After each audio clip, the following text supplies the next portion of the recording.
안녕하세요, 여러분. 지혜로운 노인 진호입니다. 오늘은 참 쉽지 않은 이야기지만 많은 어르신들께 꼭 필요한 주제를 꺼내보려고 해요. 바로 노년에 손절해야 할 가족, 즉, 이제는 내 마음과 인생에서 조금은 거리를 둬야 하는 가족에 대한 이야기입니다. 가족인데 어떻게 끊어요? 자식인데 그래도 끝까지 품어야죠. 내가 부모니까 내가 참아야지. 이렇게 말씀하시는 분들 정말 많습니다. 그 마음 너무 잘 압니다. 하지만 말이에요. 그 가족이라는 이름 때문에 내가 병들고 있다면, 내 노후가 불행하다면, 내 삶의 마지막이 고통뿐이라면, 그때는 용기가 필요합니다. 사랑보다 중요한 건 존중이고, 피보다 소중한 건 내 마음의 평화입니다. 오늘 진호가 조심스럽게 말씀드릴게요. 지금이라도 손절해야 할 가족은 어떤 유형인지, 그리고 그 결정을 죄책감 없이 하기 위해선 어떤 마음이 필요한지 사례와 지혜를 함께 나눠보겠습니다. 1. 당신의 돈만 필요로 하는 가족. 첫 번째는 바로 경제적 착취형 가족입니다. 이 유형은 정말 많습니다. 예를 들어 자식이 어느 날 전화를 해서 엄마 200만 원만 급하게 빌려줘. 아빠 이번 달 월세 좀 보내줘. 그리고 그 돈은 돌려주지 않습니다. 심지어 그 돈 내가 받을 거야? 유산이니까 미리 받는 거지. 라고 말하기도 하죠.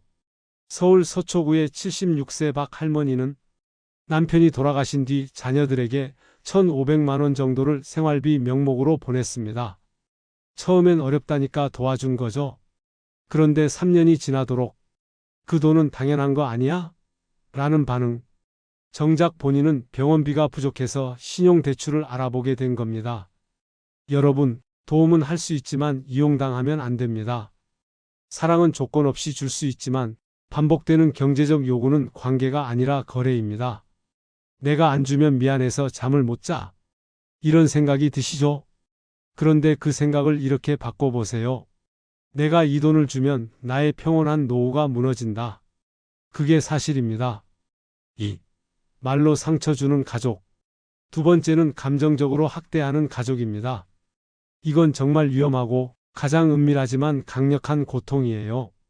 예를 들어, 엄마는 원래 잔소리밖에 못하잖아. 아버지 때문에 우리 집안이 이렇게 된 거 아냐? 그런 말 할 자격 없어? 뭐 했다고? 이런 말 반복적으로 듣고 계신가요? 그렇다면 지금 당신은 사랑받고 있는 게 아닙니다. 심리적으로 깎이고 무너지고 있는 겁니다. 경북 포항의 한 80세 어르신은 아들이 매번 술만 마시면 아버지가 우리 가족 인생 망쳤어. 당신 때문에 내가 이 모양이야. 라고 말한다고 해요. 그 말이 얼마나 날카롭고 무서운지 아시죠? 그러면서도 아들은 아버지에게 돈은 줘야 되라고 요구합니다. 이건 더 이상 가족이 아닙니다. 가해자와 피해자 관계입니다. 참고만 하지 마세요. 이런 관계는 신체보다 마음을 먼저 병들게 하고 결국 병원보다 무서운 외로움을 만듭니다. 3. 당신의 삶을 무시하고 통제하려는 가족. 세 번째는요, 당신의 삶을 존중하지 않는 가족입니다. 엄마는 그렇게 하면 안 돼. 아버지는 모르는 게 많으니까 그냥 내가 할게요. 그냥 조용히 계셔요. 그 말이 친절하게 들릴 수도 있어요. 근데요, 그 안에는 당신은 쓸모없다. 당신은 아무 결정권이 없다는 무시가 들어 있습니다. 실제로 어떤 78세 어르신은 한 번도 본인 이름으로 병원 진료 예약도 못 해보셨다고 해요. 딸이 다 해주는데 문제는 이거는 하지 마세요. 엄마가 몰라서 그래요 하는 식으로 모든 걸 금지당하는 거죠. 처음엔 편했지만 나중엔 스스로 아무것도 못하게 되었고 자존감이 바닥이 되어 우울증까지 오셨어요. 도와주는 것과 삶을 통제하는 건 다릅니다. 내 인생의 주인은 나여야 해요. 가족이라 해도 그 경계를 넘어오면 그건 사랑이 아니라 지배입니다. 4. 나를 불안하게 만드는 가족. 네 번째는요, 함께 있으면 늘 불안하고 눈치 보이게 만드는 가족입니다. 이건 딱 설명은 어렵지만 느낌은 있어요. 전화 오면 가슴이 철렁 내려앉고 목소리만 들어도 기분이 나빠지고 또 무슨 일이야 싶고 뭘 해줘도 고맙다는 말 한마디 없고 이런 가족이 있나요? 그렇다면 심리적으로 손절이 필요합니다. 심리학에서는 이런 관계를 정서적 에너지 도둑이라고 불러요. 즉, 그 사람과의 관계에서 에너지를 얻는 게 아니라 계속 빼앗기기만 한다는 거예요. 관계는 피곤한 게 아니라 따뜻해야 하고 회복이 되어야 하고 위로가 되어야 합니다. 그게 없다면 가족이라도 거리를 두는 게 맞아요. 5. 손절 죄가 아닙니다. 이제 중요한 말씀 드릴게요. 손절은 죄가 아닙니다. 특히 노년기에는 더 이상 나를 깎아내리는 사람과 함께 있으면 안 됩니다. 성경에도 이런 말이 있어요. 내 이웃을 내 몸처럼 사랑하라.